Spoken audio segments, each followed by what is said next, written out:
ইব্রাহিম আলাইহিস সালাম বড় পেরেশানিতে পড়ে গেলেন। কেননা আমার বাবা, আমার মা, আমার পরিবার, আহাল তারা প্রত্যেকেই পূজা করতেছে, দেবতার কাছে মাথা নত করতেছে। এমন দেবতা, যে দেবতা নড়তে পারে না, যে দেবতা খাইতে পারে না, কথা বলতে পারে না, এমন দেবতার কাছে মাথা নত করি। ইব্রাহিম আলাইহিস সালাম মনের ভিতরে কেমন যেন পেরেশান। একদিন হঠাৎ করে তার বাবা এবং মা, পরিবারের সকলে এসে বলল, ইব্রাহিম চলো চলো চলো, আমরা শহরে যাইব, পূজা করার জন্য, ইবাদত করার জন্য, উপাসনা করার জন্য যাব, চলো তুমি চলো। ইব্রাহিম আলাইহিস সালাম ওই দিন ওই পিতা মাতা পরিবারকে বলল, ইন্নী সাকিম, আমি অসুস্থ, আমি যেতে পারবো না। পরিবার পরিজন সকলেই চিন্তা করলো, মনে হয় ইব্রাহিম অসুস্থ। ইব্রাহিম মিথ্যা কথা বলে না। ছোটবেলার থেকে আমরা দেখতেছি তার চলাফেরা, ওঠা বসা, কথাবার্তা কখনো কোনো দিন কোনো অবস্থায় মিথ্যা কথা বলার মতো মনে হয় না। নিঃসন্দেহ তাহলে ইব্রাহিম অসুস্থ, তাহলে ইব্রাহিমকে নিয়ে যাওয়া লাগবে না। তারা চলে গেল শহরের ভিতরে, গিয়ে তারা যখন ইবাদত বন্দেগী পূজা করতেছে, ইব্রাহিম আলাইহিস সালাম তখন উনি ওই মন্দিরের ভিতরে, ঘরের ভিতরে প্রবেশ করার পর মূর্তিদেরকে লক্ষ্য করে বলে, কি ব্যাপার, তোমরা কোনো কথা বলো না কেন? তোমরা কিছু খাও না কেন? তোমাদের সামনে খাদ্য দেখতেছি, খাদ্য খাও না। তোমাদের সামনে সব কিছু দেওয়া, তোমরা খাও না। তোমাদের শরীরের উপরে, নাকের উপরে, মাথার উপরে, চোখের উপরে মাছি বসে, কেন তোমরা তাড়াইতে পারো না? ইব্রাহিম আলাইহিস সালাম এক পর্যায়ে কথা বলতে বলতে বড়টা ওই 10 হাতকে বাকি রেখে যতগুলো মূর্তি ছিল সব মূর্তিগুলো ভেঙে দিয়েছে। ইব্রাহিম আলাইহিস সালাম যখন ভেঙে দিল, মিস্টার ইবলিস আছে না নাই? কথা বলে না, আছে না নাই? ইবলিস শয়তান লক্ষ্য করে দেখে, সর্বনাশ, এখন যদি বাধা না দেই, এই মেসেজ যদি তার পরিবারের কাছে যদি না পৌঁছায়, যদি বসের নেতার কাছে, লিডারের কাছে না পৌঁছায়, সবগুলো ভেঙে ভিনিশ করে দিবে। ইবলিস শয়তান মানুষের সুরত নিয়ে দৌড়ায় চলে গেল। ওই প্রতিনিধিদের কাছে যাওয়ার পরে বলে, কি ব্যাপার, তোমরা তো ইবাদত বন্দি করার জন্য পাগল হয়ে আসো, তোমরা তোমাদের এলাকা ছেড়ে শহরের ভিতরে চলে আসছো।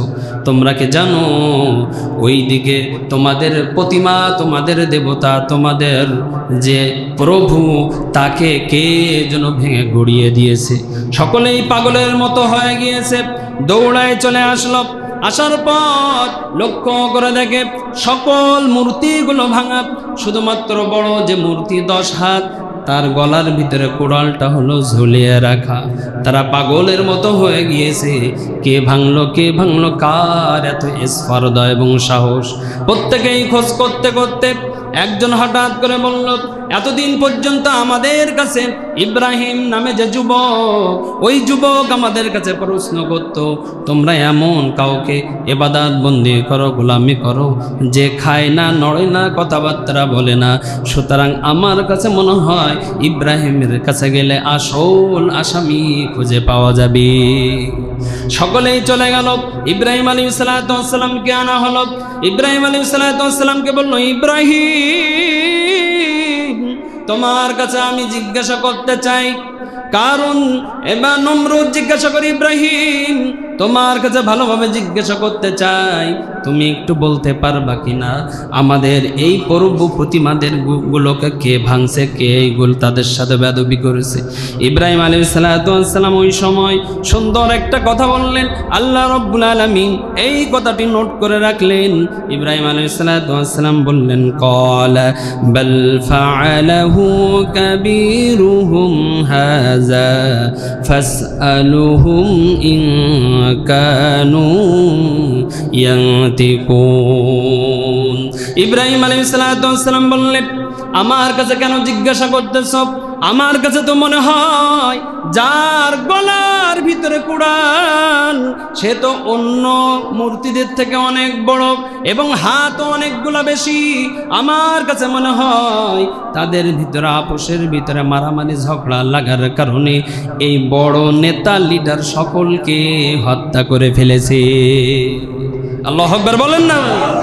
সম্মানিত হাজিরিন, যখন এই কথা বললাম, সঙ্গে সঙ্গে নমরুদ বলল, ইব্রাহিম কানারে কি হাইকোর্ট দেখাও নাকি? তুমি জানো না আমাদের দেবতা কথা বলতে পারে না? বলেন না আল্লাহু আকবার। ইব্রাহিম আলাইহিস সালাম সঙ্গে সঙ্গে বললেন, যে রবের ইবাদত বন্দি গোলামি করো, যে রব কথা বলতে পারে না, যে রবের সামনে মাছি বসে মাছি তাড়াইতে জানে না, এমন রবের কেন তোমরা ইবাদত বন্দি করো, গোলামি করো? ওই 10,000 তার কাছে জিজ্ঞাসা করো কে ভাঙছে। সঙ্গে সঙ্গে ফেরাউন নমরুদ বলল, ইব্রাহিম তুমি মজা করো না, মজা করো না, আমাদের দেবতা তো কথা বলতে পারে না। ইব্রাহিম আলাইহিস সালাম বলল, কথা বলতে পারে না, তাহলে তাকে কেন ইবাদত বন্দি করো, পূজা করো, তাকে কেন দেবতা হিসেবে মানো? সকলেই যখন জানতে পারলো ইব্রাহিম আলাইহিস সালাম সবগুলো ভেঙে বড়টার গলার ভিতরে যখন কোরালটা ঝুলিয়ে রাখছে, যখন প্রমাণ পাওয়া গেল, নমরুদের মেজাজ গরম হয়ে গেল। নমরুদ বলল, আর দেরি করা যায় না, তোমরা এখনই আগুনের ব্যবস্থা করো। চারি সাইড দিয়ে পাথর দিয়ে বেষ্টনে দিয়ে দিল, এমনভাবে আগুনের প্রজ্বলিত করলো, আগুনটা এত পরিমাণ তেজ হয়ে গেল। তাফসীরের ভিতরে পাওয়া যায়, কিতাবের ভিতরে পাওয়া যায়, 3 মাইল ওপর দিয়ে যদি কোনো পাখি যদি 3 মাইল ওপর দিয়ে যদি উড়ে উড়ে যেতে চায়, এই আগুনের তাপের কারণে ভুনা হয়ে নিচে পড়ে যায়। তাহলে এই আগুনের তেজ কম না বেশি? কথা বলে না, কম না বেশি? সম্মানিত হাজিরিন, যখন এই আগুন জ্বালানো শুরু করে দিল, ইব্রাহিম আলাইহিস সালামকে আগুনের ভিতরে নিক্ষেপ করার জন্য যখন অনুমতি দিল, সকলে মিলে চেষ্টা করলো ইব্রাহিমকে আগুনের ভিতরে ফেলানোর জন্য। কিন্তু ইব্রাহিমকে উঁচা করা তো, আগুনে ফেলা তো দূরের কথা, তার জায়গা থেকে বিন্দু মাত্র কেউ উঁচা করতে পারে না। শয়তান আসার পরে বলে, বসেরও বস আছে, নেতারও নেতা আছে, 2 নাম্বারেরও 2 নাম্বার আছে, তোরা 2 নাম্বার, আমি তোদের উপরে 2 নাম্বার। কিয়ামত পর্যন্ত চেষ্টা করলেও, দুনিয়ার সকল মানুষ মিলেও যদি তোরা চেষ্টা করিস, তাহলে ইব্রাহিমকে জায়গা থেকে নড়াইতে পারবি না। বলে, এটা পারবো না, তুই জানলে কেমনে? আমার বয়স অনেক বেশি, আমি জানি। একটাই মাত্র থিওরি আমার কাছে আছে, সেটা হলো এই, ইব্রাহিমকে আগুনের ভিতরে ফেলতে গেলে তোমাদের এলাকায় যত সুন্দরী রমণী আছে, মহিলা মেয়ে লোক আছে, সকলকে বিবস্ত্র অবস্থায়, উলঙ্গ অবস্থায় আনতে হবে। উলঙ্গ অবস্থায় যখন আনবে, তখন ইব্রাহিমের কাছে যে রহমতের ফেরেশতা থাকে, ওই ফেরেশতা আর থাকবে না। তখনই ইব্রাহিমকে আগুনের ভিতরে নিক্ষেপ করলেই তারপরেই আগুনের ভিতরে পড়বে, নতুবা কেউ আগুনের ভিতরে ফেলাইতে পারবে না। কেমন নির্বোধ দেখেন! শয়তান যখন এই কথা বলল, প্রত্যেকে চিন্তা করলো, তাহলে রমণী রূপসী তারা কোথায়? তারা একবারও চিন্তা করলো না। আমরা এতগুলা মানুষ সবাই মিলে চেষ্টা করে আগুনের ভিতরে ফেলানো তো দূরের কথা, জায়গার থেকে 4 আঙুল সরাইতে পারি না। এই কুদরতে শক্তি কোত্থেকে আসলো? এই কুদরতে শক্তি তো একজন দেন, তিনি কে? সম্মানিত হাজিরিন, যে ভাবাশায়ী কাজ শয়তান পরামর্শ দিল, মহিলারা চলে আসলো উলঙ্গ বেহাপনা হয়ে, নাচ গান শুরু করে দিল। রহমতের ফেরেশতা যখনই চলে যায়, ইব্রাহিম আলাইহিস সালামকে নিয়ে আগুনের ভিতরে নিক্ষেপ করে দেয়। আগুনের ভিতরে নিক্ষেপ করতে দেরি, আল্লাহ রব্বুল আলামিন আগুনকে লক্ষ্য করে বলে, আগুন, কুলনা ইয়া নারু কুনি বারদান ওয়া সালামান আলা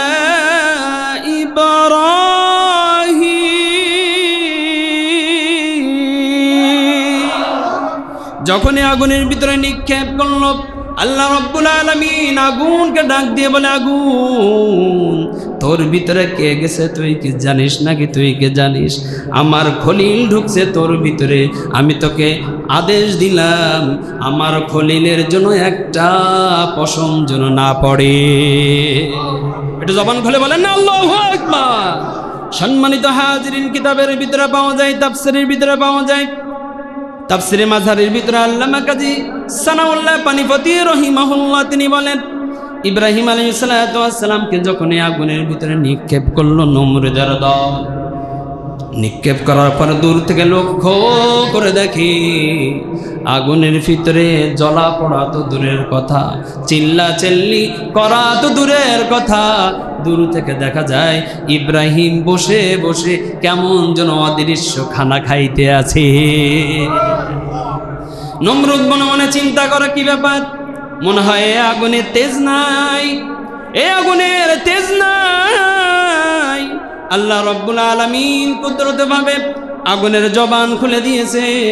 আগুন নমরুদকে বলে, নমরুদ তুই তো বুঝতিস না খেলা টি-20 খেলা নয়, এত তো টি10 খেলা হচ্ছে, 20 ওভার তো অনেক দেরি হয়ে যায়, মাত্র 10 ওভারের খেলা রে নমরুদ। তুই তো বলতেছ আগুনের পাওয়ার নাই, আমার ভিতরে ঢুকে দেখ, মুহূর্তের ভিতরে তোকে আমি ধ্বংস করতে পারি। কিন্তু নমরুদ তুই শুনে রাখ, আমার ভিতরে যখন এই ইব্রাহিমকে তোরা ফেললি, আমার রব যিনি আমাকে সৃষ্টি করেছেন ওই রব আমাকে বলে, এ আগুন দুনিয়ার সব কিছু পড়াইতে পারবি, সব কিছু ছাই করতে পারবি, কিন্তু খবরদার আমার খলিলকে তোর ভিতরে ভিআইপি মেহমান হিসেবে পাঠিয়েছি, খবরদার খবরদার, আমার মেহমান কিন্তু আমার খলিল, আর আমার মেহমানের যদি বিন্দু মাত্র কষ্ট হয় আমি রব তোকে কিন্তু ছাড়ব না। সম্মানিত হাজিরিন, একদিন 2 দিন নয়, 40টা দিন যখন ওই আগুনের ভিতরে, কিতাবের ভিতরে পাওয়া যায় আল্লাহ রাব্বুল আলামিন জিবরাইল আলাইহিস সালাতু ওয়াস সালামের মাধ্যমে জান্নাতি পোশাক দিয়ে দিলেন। ওই জান্নাতি পোশাক পরে যখন 40 দিন পরে যখন ইব্রাহিম আলাইহিস সালাতু ওয়াস সালাম বাইর হলেন, ইব্রাহিম আলাইহিস সালাতু ওয়াস সালামের কাছে কেউ একদিন জিজ্ঞাসা করতেছিলেন, নবী দুনিয়াতে আপনি যতদিন আছেন তার ভিতরে আপনার শান্তিময় দিন, ভালো লাগার দিন কোনগুলা বলতে পারবেন কিনা?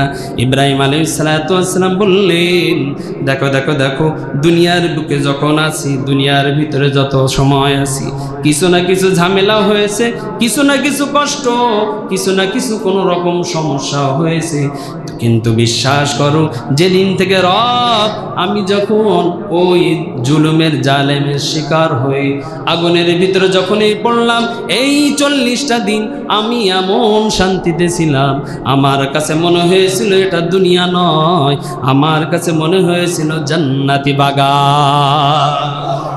সম্মানিত হাজিরিন, ইব্রাহিম আলাইহিস সালাতু ওয়াস সালাম যখন বাইর হলো আগুনের ভিতর থেকে, কিছুই হইল না।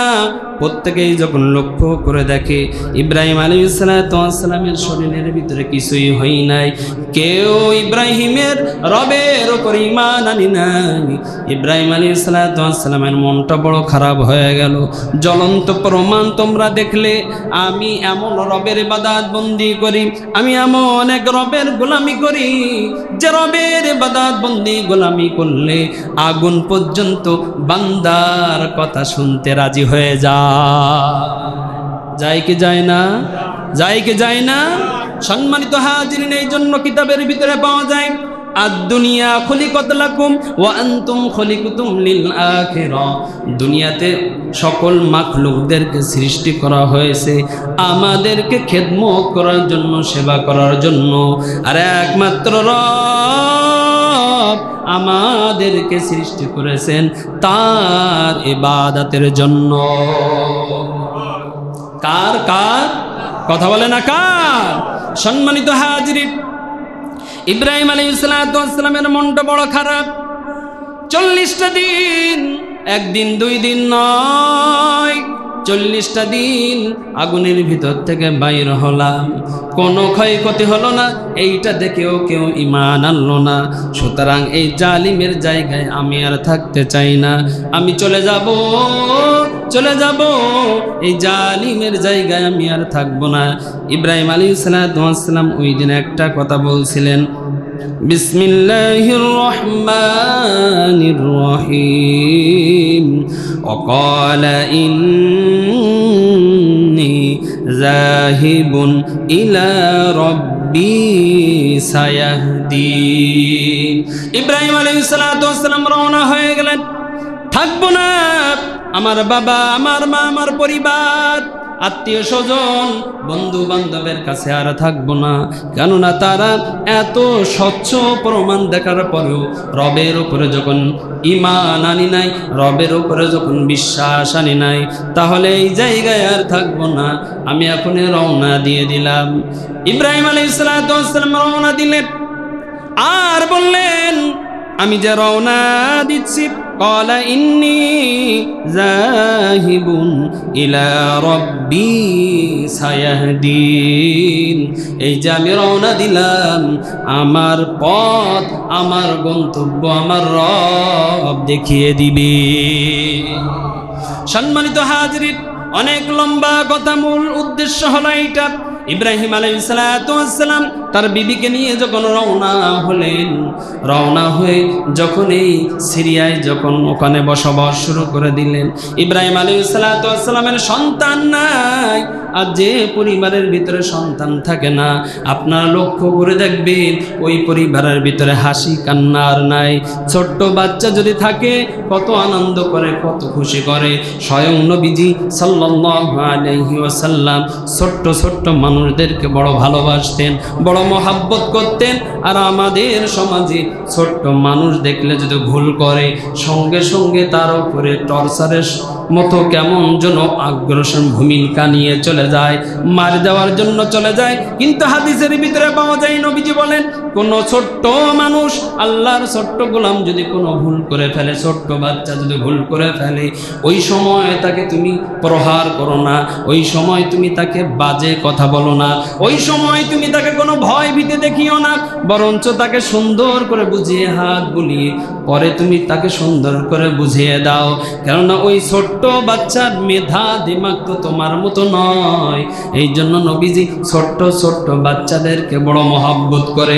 নবীজির কাছে ছোট্ট ছোট্ট বাচ্চাদেরকে যখন নিয়ে আসা হয়, সাহাবা আজমাইনগণ যখন নবীর কাছে আনতেন, নবী যে ছোট্ট ছোট্ট বাচ্চাদের মাথায় হাত বুলাই দিত আর দোয়া করত, আল্লাহুম্মা ওয়াফিকনা, আল্লাহুম্মা ওয়াফিকনা।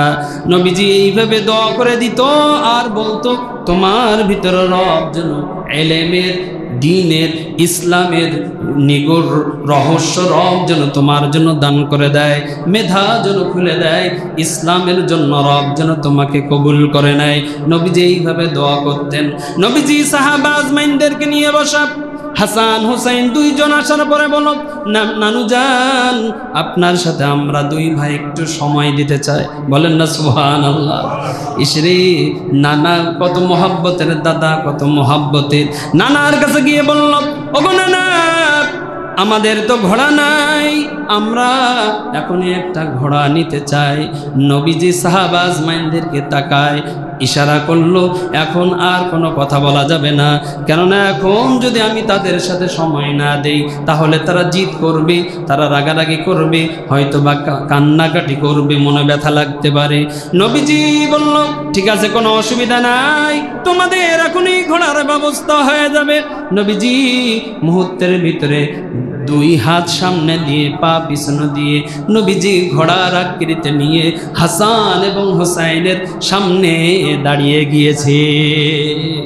নবীজি হাসান এবং হুসাইনকে বলল, হাসান ও আমার হুসাইন, এই যে তোমরা ঘোড়া তালাশ করতেছিলে, দেখো আমি ঘোড়া হয়ে গিয়েছি। দুই ভাই বড় খুশি, আনন্দ, দুইজনেই নবীজির ঘাড়ের উপরে উঠছে। বলেন না আল্লাহু আকবার।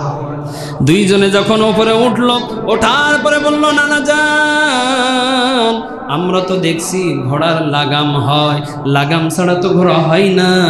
ওগো নানা, লাগাম পাইব কোথায়?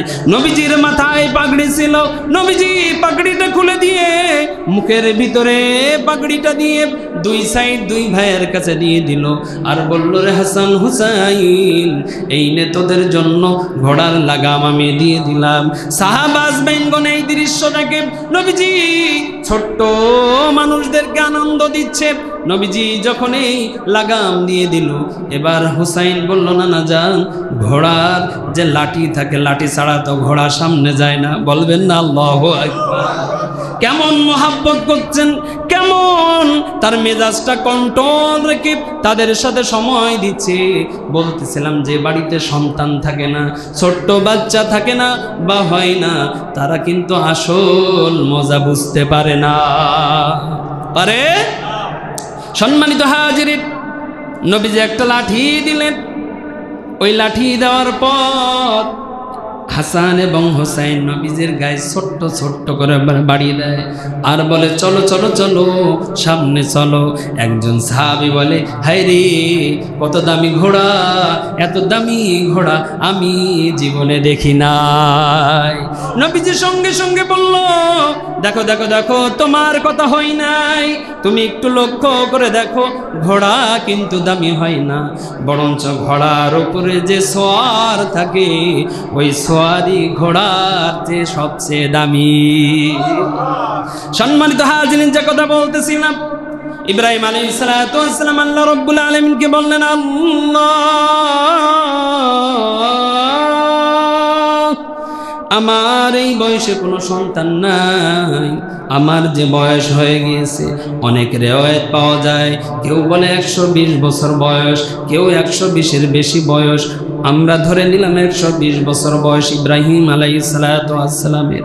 তার বিবির বয়স হলো 90 বছর বয়স অথবা 80 বছর বয়স, যে বয়সে আর কোনো সন্তান হওয়ার আকাঙ্ক্ষা থাকে না, আশা থাকে না। ইব্রাহিম আলাইহিস সালাতু ওয়াস সালাম আল্লাহ রাব্বুল আলামিনের কাছে দোয়া করলেন, আল্লাহ রব্বি হাবলি মিনাস সালিহিন। ইব্রাহিম আলাইহিস সালাতু ওয়াস সালাম বললেন, আল্লাহ, আমার একটা নেককার সন্তান দাও, আমার পরে যে দায়িত্ব গ্রহণ করবে সালিহিন একটা সন্তান দিয়ে দাও, সে হলো সব কিছু পরিচালনা করবে। ও রব, আমার তো বংশের কেউ নাই, সন্তান সন্তানাদি নাই। এই দোয়া করতে দেরি আল্লাহ রব্বুল আলামিন ইব্রাহিম আলাইহিস সালাতু ওয়াস সালামের দোয়া কবুল করতে দেরি করলেন না। বলেন না আল্লাহু আকবার। এই জন্য যাদের সন্তান হয় না, সন্তান চাওয়ার মালিক একজন, তিনি কে? কেন মাজারে যাওয়া লাগবে না? বাবার কাছে গিয়ে চাওয়া লাগবে না? বাবারে গিয়ে, আরে যে বাবার কাছেই চাচ্ছে ওই বাবারই তো সন্তান নাই। ওই যে বাবার কাছে গিয়ে চায় ওই বাবার কি নাই? সন্তান নাই। সম্মানিত হাজিরিন, মজার বিষয় হলো যে ডাক্তার এই ট্রিটমেন্ট করতেছে, দেখো দেখো দেখো, তোমাদের সন্তান হয় না। ওই গাইনি ডাক্তার সাতক্ষীরারে, নাম বললে অনেকে চিনতে পারবেন, তারই সন্তান নাই। উনি আবার সন্তান হওয়ার ট্রিটমেন্ট করে। হায় রে, ডাক্তার তো দেখাবো, সব কিছু করবো, অসুবিধা নাই, সর্বপ্রথম একজনের কাছে আবেদন করব, তিনি কে? ইব্রাহিম আলাইহিস সালাতু ওয়াস সালাম রবের কাছে যখন বললেন, রব, আমার একটা সন্তান দেন, শুধু সন্তান নয়, নেককার সন্তান দেন, সালিহিন সন্তান দেন। আল্লাহ রব্বুল আলামিন দোয়া কবুল করলেন। আল্লাহ রব্বুল আলামিন ইব্রাহিম আলাইহিস সালাতু ওয়াস সালামকে বললেন, ও ইব্রাহিম, তোমার দোয়া তো আমি কবুল করলাম, তুমি নেককার সন্তান চেয়েছো, আমি তোমার নেককার সন্তান দিব। কেমন দিব? ফাবাশশারনাহু বিগুলামিন হালিম। ও ইব্রাহিম, এমন সন্তান আমি দান করব, এমন একটা সন্তান তোমার আমি দান করব রে ইব্রাহিম, ওই ইসমাইলের মতো অমন তাওয়াজু, অমন সন্তান আমি আল্লাহ রব্বুল আলামিন কিয়ামতের আগ পর্যন্ত পিতার অনুগত হওয়া এমন সন্তান আমি আর দান করব না।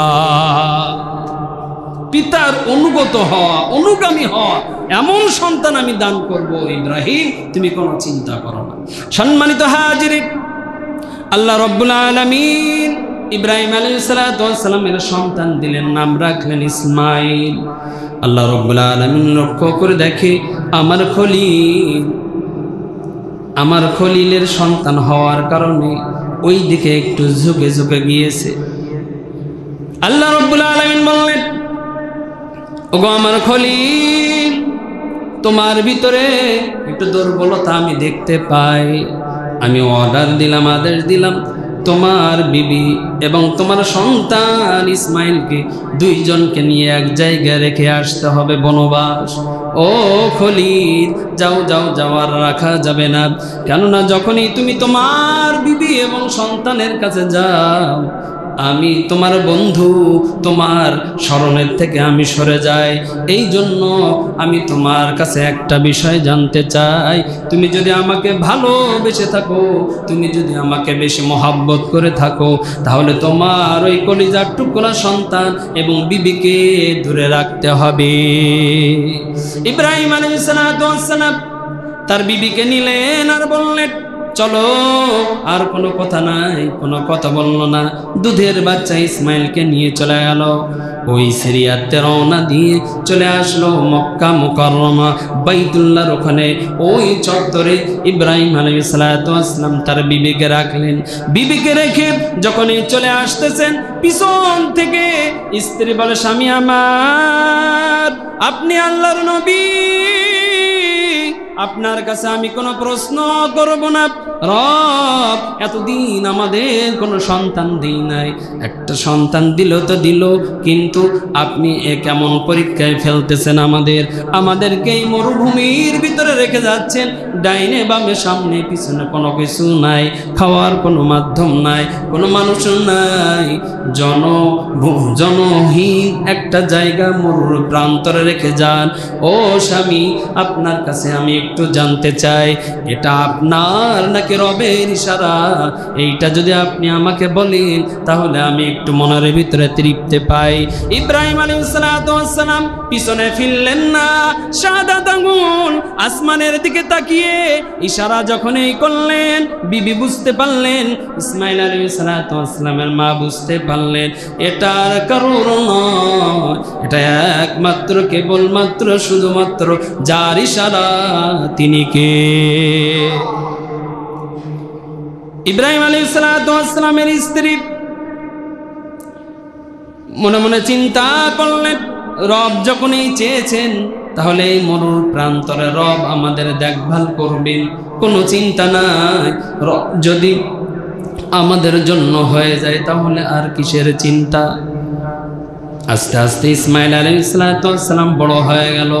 ওই মক্কার আশপাশে মানুষজন চলে আসলো, বসতি করলো, ঘর বাড়ি করলো। এই দিকে হঠাৎ করে আল্লাহ রাব্বুল আলামিন ইব্রাহিম আলাইহিস সালামকে বলল, ও খলিল, এবার যাও, তোমার বিবি এবং সন্তানের সাথে দেখা করে আসো।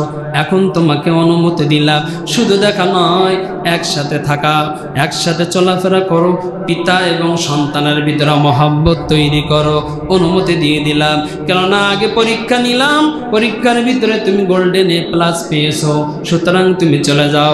ইব্রাহিম আলাইহিস সালাম আবেগ নিয়ে, মনের ভিতরে দরদ ভালোবাসা নিয়ে চলে আসলো। আসার পর সন্তানের সাথে অল্প দিনের ভিতরে মহব্বত আরো গাঢ় হয়ে গেল। আল্লাহ রাব্বুল আলামিন লক্ষ্য করে দেখে, আমার খলিল আমার থেকে তোর সন্তানকে বেশি ভালোবাসছি, তাহলে আমি একটু পরীক্ষা করতে চাই। আমার খলিলকে আমি জিজ্ঞাসা করব, ও আমার খলিল, আমাকে ভালোবাসো বেশি না তোমার সন্তানকে ভালোবাসো বেশি? স্বপ্নের ভিতরে জিলহজ মাসের 8 তারিখে ওই রাত্রে ইব্রাহিম আলাইহিস সালাম স্বপ্ন দেখলেন, ও আমার খলিল, আপনার সব থেকে প্রিয় বস্তু যা কুরবানি হবে তা।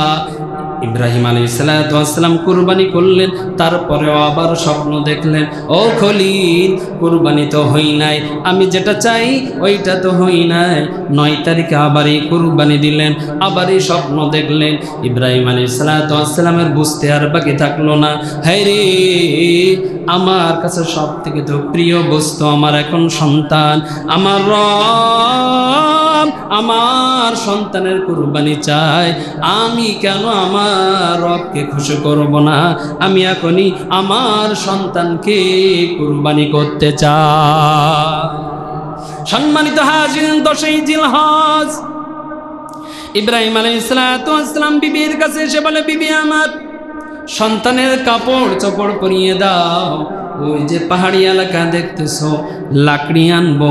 বিভিন্ন রেওয়ায়েত পাওয়া যায়, কোনো রেওয়ায়েতের ভিতরে পাওয়া যায় খাওয়া দাওয়ার জন্য যাব, কোনো রেওয়ায়েতের ভিতরে পাওয়া যায় শুকনা লাকড়ি পাহাড়ের ওপর থেকে আনতে যাব। সন্তানকে আমার কাছে দিয়ে দাও, আর ওই লাকড়িটা ওই বোঝা কাঠের বোঝা বানার জন্য রশি দিয়ে দাও।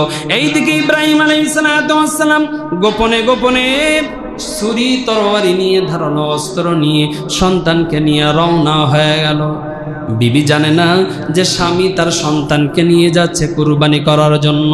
বিষয় হলো এই জায়গায় সূক্ষ্ম একটা বিষয়টা আপনাদের সামনে তুলে ধরব।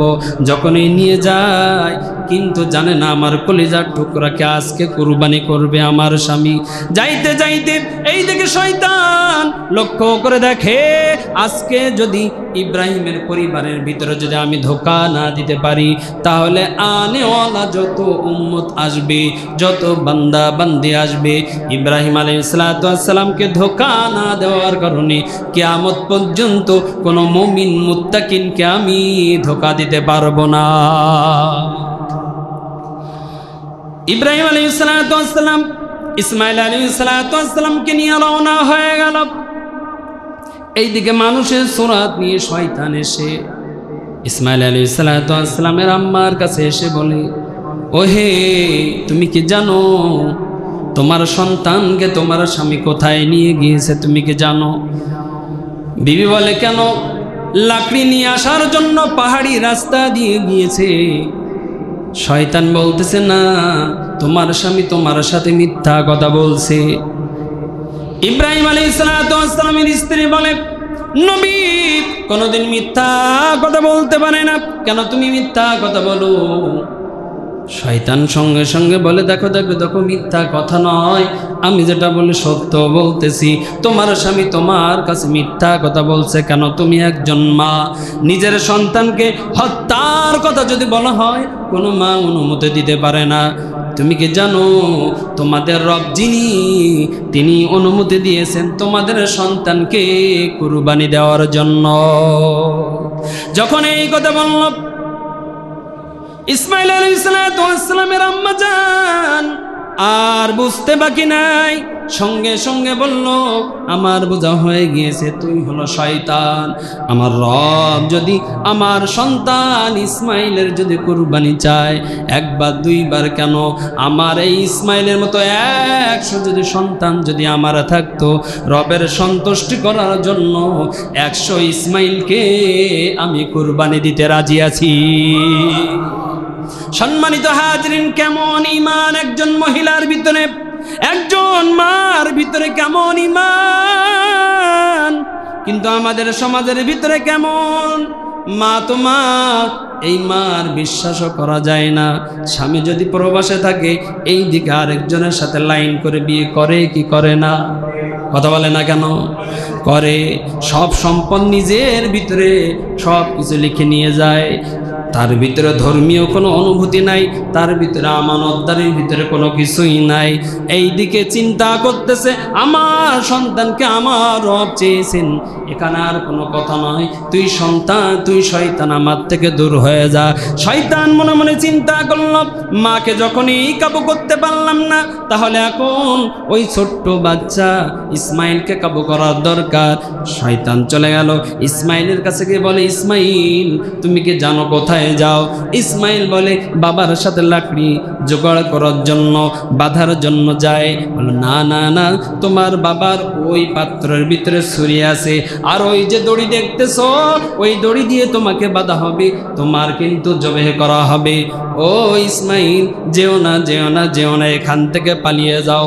ইসমাইল বলল, শেষ বয়সে আমি আমার বাবার সন্তান, বড় আনন্দের সন্তান, বড় মহাব্বতের সন্তান, কেন আমার বাবা আমাকে হত্যা করবে? তুমি মিথ্যা কথা বলো। শয়তান বলল, না না না, এই হুকুম আমারও নয়, এই কথা আমারও নয়, এই কথা তো হলো তোমাদের রব যিনি, আল্লাহর আদেশ। ইসমাইল আলাইহিস সালাম সঙ্গে সঙ্গে বলল, আরে শয়তান, তোরে আমি চিনতে দেরি করে ফেলেছি, আর আমি তোকে প্রশ্রয় দিতে পারবো না, দূর হয়ে যা। আমি ইসমাইল ওই তরবারির নিচে একবার কেন, আমার রব যতবার চাইবে আমি ওই তরবারির নিচে কল্লা দিতে প্রস্তুত আছি। কেমন সন্তান! ওইদিকে ইব্রাহিম আলাইহিস সালাম বলছিলেন, রব্বি হাবলি মিনাস সালিহিন, ও আমার রব নেককার সন্তান দান করো। আর রব বললেন, আমিও তোরে তোমার দোয়া আমি কবুল করলাম খলিল, তোমার দোয়া কেমন কবুল করলাম।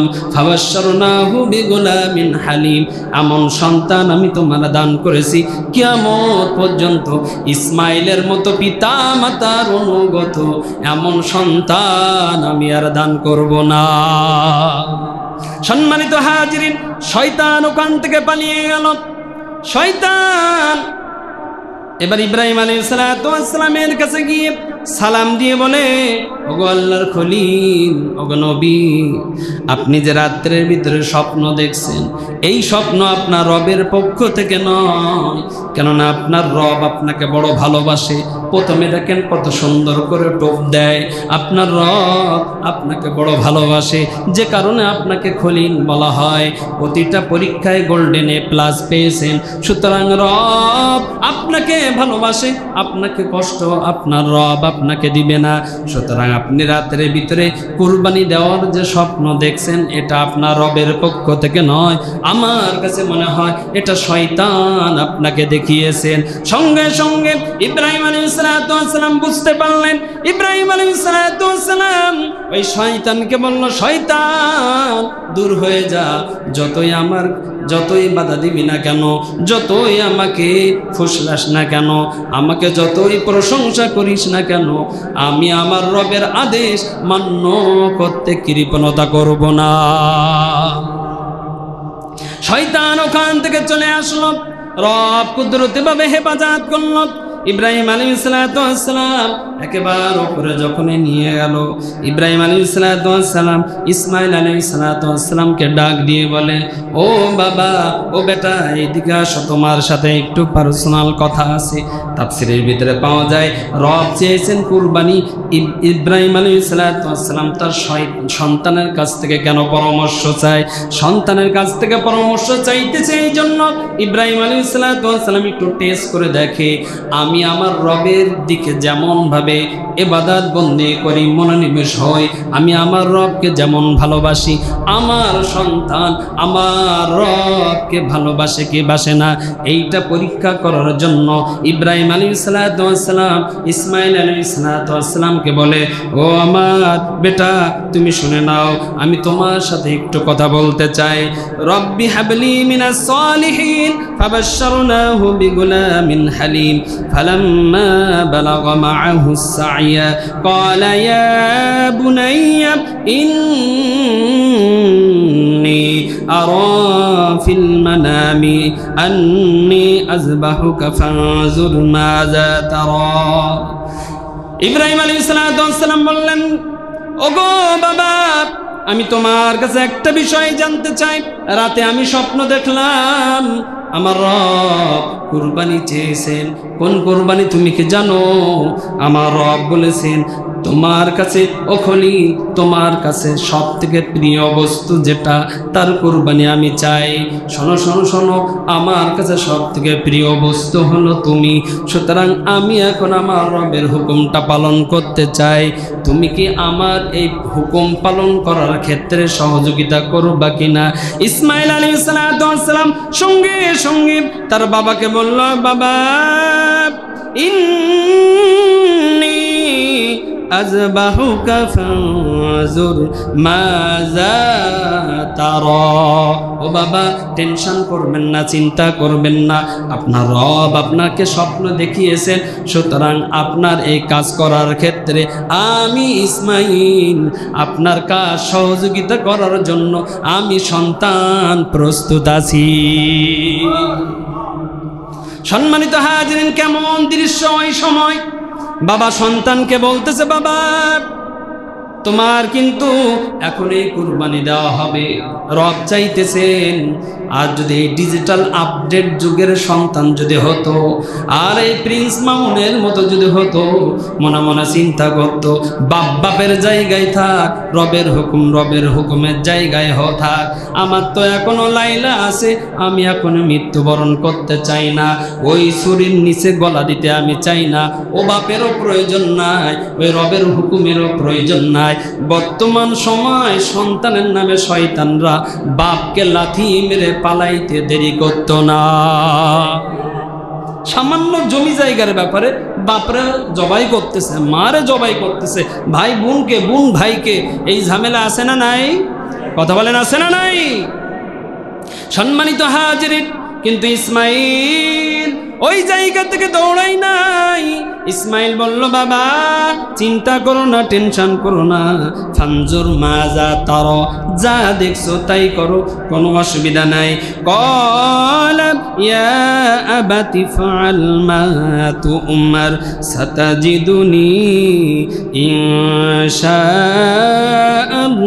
ইনশাআল্লাহু মিনাস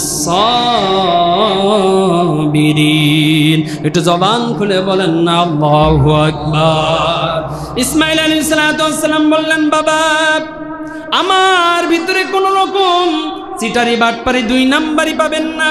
আপনি আপনার কাজ করার ক্ষেত্রে আমাকে ধৈর্যশীল পাবেন, আপনার কোনো বিরক্ত করব না, কোনো কষ্ট হবে না। বাবা আপনি আমাকে ধৈর্যশীল ভিতরে পাবেন, ধৈর্যশীল বান্দাদের ভিতরে পাবেন, ধৈর্যশীল সন্তানদের ভিতরে পাবেন।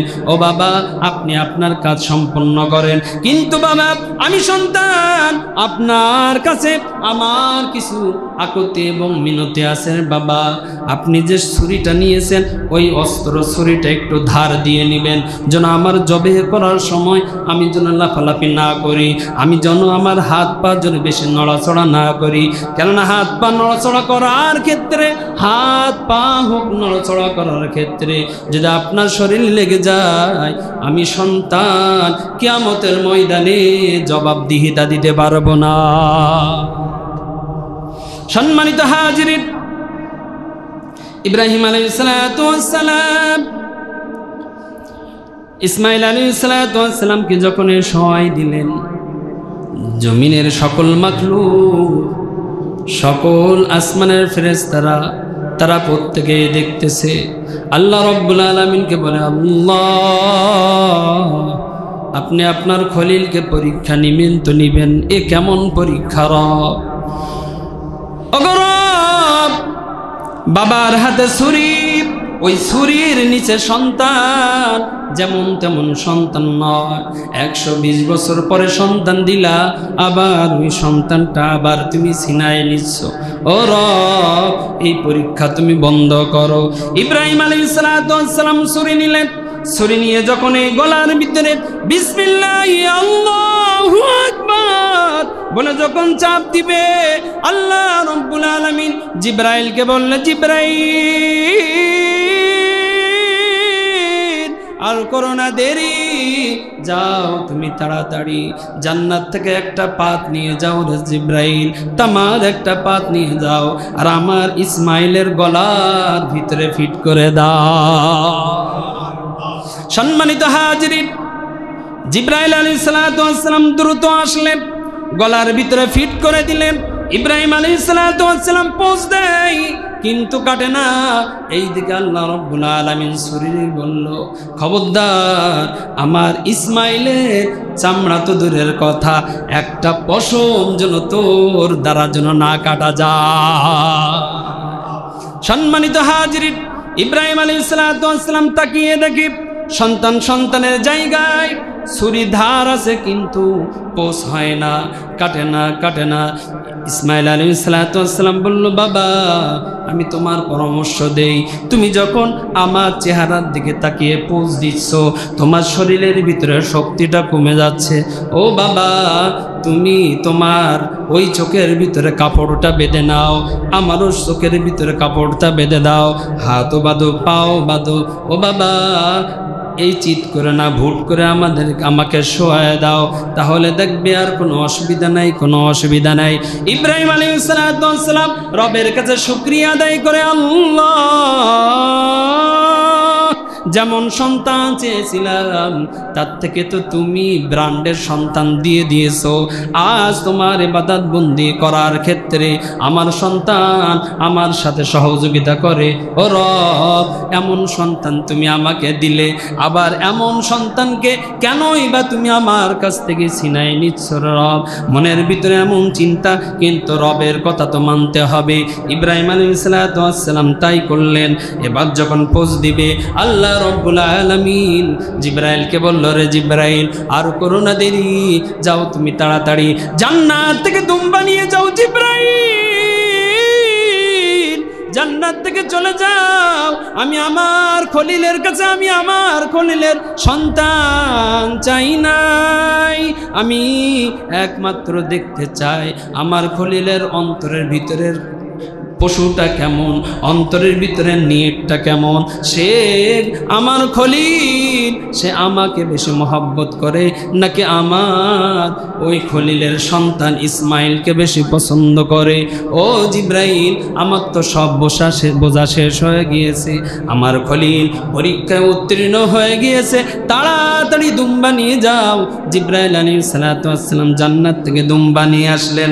এইদিকে ইব্রাহিম আলাইহিস সালামের চোখ বাঁধা, ইসমাইল আলাইহিস সালামের চোখ বাঁধা। বিসমিল্লাহি আল্লাহু আকবার বলে যখন এই পোজ দিল, যতই চোখ বাঁধা হোক না কেন, যখনই জবে হয়ে যায় তখন বুঝতে পারে যিনি জবে দিচ্ছেন, কেননা ছুরি তখন ডেবে যায়। ইব্রাহিম আলাইহিস সালাম শুকরিয়া আদায় করলেন। চোখ যখন খুললেন, লক্ষ্য করে দেখে সন্তানের জায়গায় দুম্বা, আর সন্তান পিতার পাশে দাঁড়িয়ে আছে। সম্মানিত হাজিরিন, ইব্রাহিম আলাইহিস সালাম কেমন যেন আশ্চর্য হয়ে গেলেন। কিভাবে সম্ভব? দুম্বা আসলো কোত্থেকে? আল্লাহ রব্বুল আলামিন ইব্রাহিম আলাইহিস সালামকে মেসেজ দিয়ে বলে, ও ইব্রাহিম, আর টেনশন করো না, চিন্তা করো না, আমি যেটা তোমার কাছ থেকে চেয়েছিলাম ওইটা তো পেয়ে গিয়েছি। ও ইব্রাহিম, চিন্তা করো না, টেনশন করো না, পরীক্ষায় তুমি উত্তীর্ণ হয়ে গিয়েছো। ফালাম্মা আসলামা ওয়া তাল্লাহু লিল জাবিন ওয়া নাদাইনাহু আইয়া ইব্রাহিম। ও ইব্রাহিম, কদ সাদ্দাকতার রুইয়া, ইন্না কাযালিকা নাজজিল মুহসিনিন, ইন্না হাযা লাহুয়াল বালাউল মুবিন ওয়া ফাদাইনাহু বিযিবহিন আযীম। ও ইব্রাহিম, আর দরকার নাই, আমার তামান্না আকাঙ্ক্ষা ছিল একটাই, তুমি ইসমাইলকে বেশি ভালোবাসো না আমাকে? আমি ক্লিয়ার পেয়ে গিয়েছি, তুমি আমাকেই বেশি ভালোবাসো। কিন্তু এই কুরবানিটা এমনভাবে আমি রব কবুল করে নিয়েছি, এর আগে যে সূরাতে যে পদ্ধতিতে কুরবানি হতো সব কিছু বাদ দিয়ে দিলাম। ও ইব্রাহিম, আজ থেকে কিয়ামত পর্যন্ত যত কুরবানি হবে তোমার পদ্ধতিতে কুরবানি হবে। কার পদ্ধতিতে? ইব্রাহিম আলাইহিস সালামের পদ্ধতিতে। এই জন্য সাহাবা আজমাইনগণ নবীর কাছে জিজ্ঞাসা করেছিল, আন আবি যায়েদ ইবনে আরকাবিন ক্বালা ক্বালু ইয়া রাসূলুল্লাহি হাযাল আযাহি মা হুয়া। ওগো নবীজি, কুরবানি কি? এই কুরবানিটা আপনার কাছে জানতে চাই।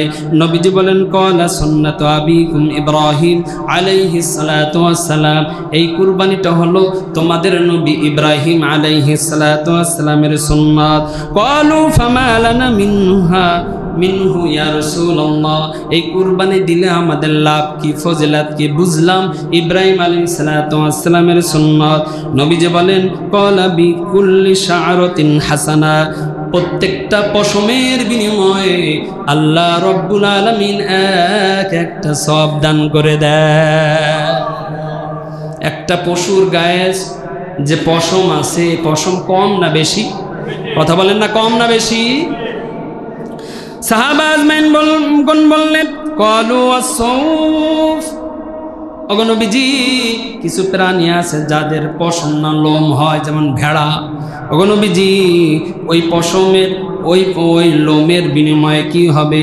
কলা বিকুল্লি শাআরাতিন ইয়ানি হাসানা, প্রত্যেকটা লোমের বিনিময়ে আল্লাহ রব্বুল আলামিন ওই বান্দা ওই বান্দির আমলনামায় সওয়াব দান করে দেয়। এই জন্য সম্মানিত হাজিরিন, ইবাদত করতে হবে, কুরবানি করতে হবে একজনকে সন্তুষ্ট করার জন্য। তিনি কে?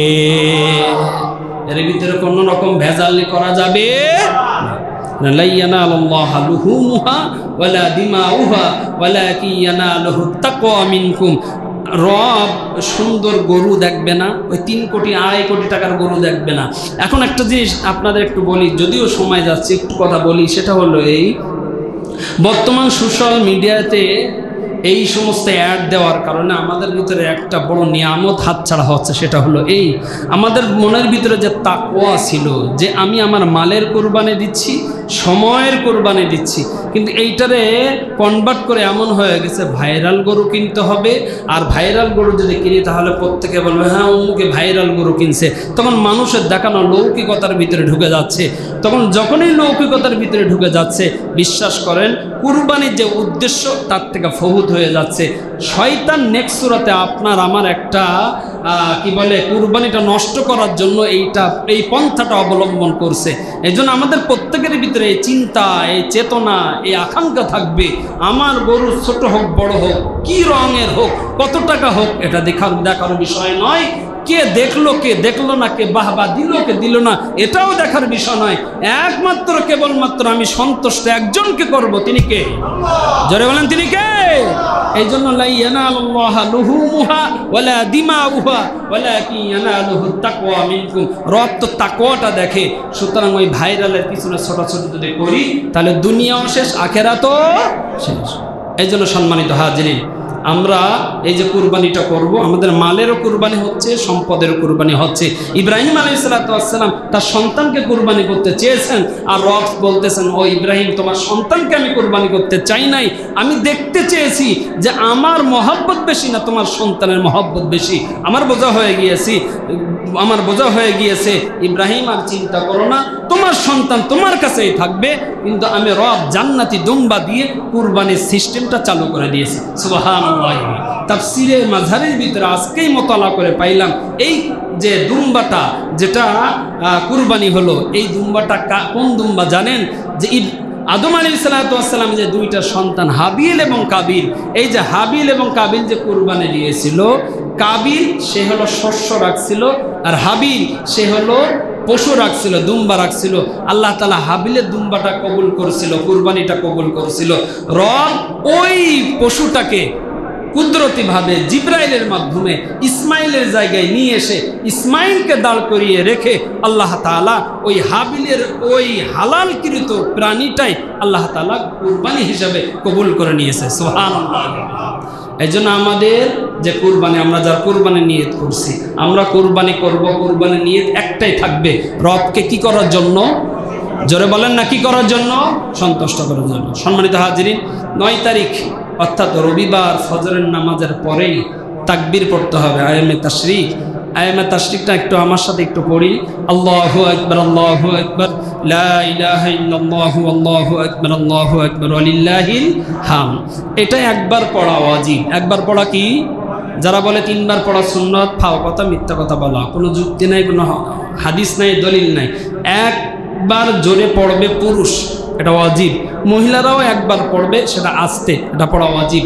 সে বাড়িতে পড়ুক, যেখানে নামাজ আদায় করুক, ওই যে 9 তারিখ ফজরের পরের থেকে শুরু করে 13 তারিখ আসর পর্যন্ত মোট 23 ওয়াক্ত ফরজ নামাজ আদায় করার সাথে সাথে একবার কি পড়বে? কথা বলে না, কি পড়বে? তাকবীর পড়বে। তাকবীরটা কি?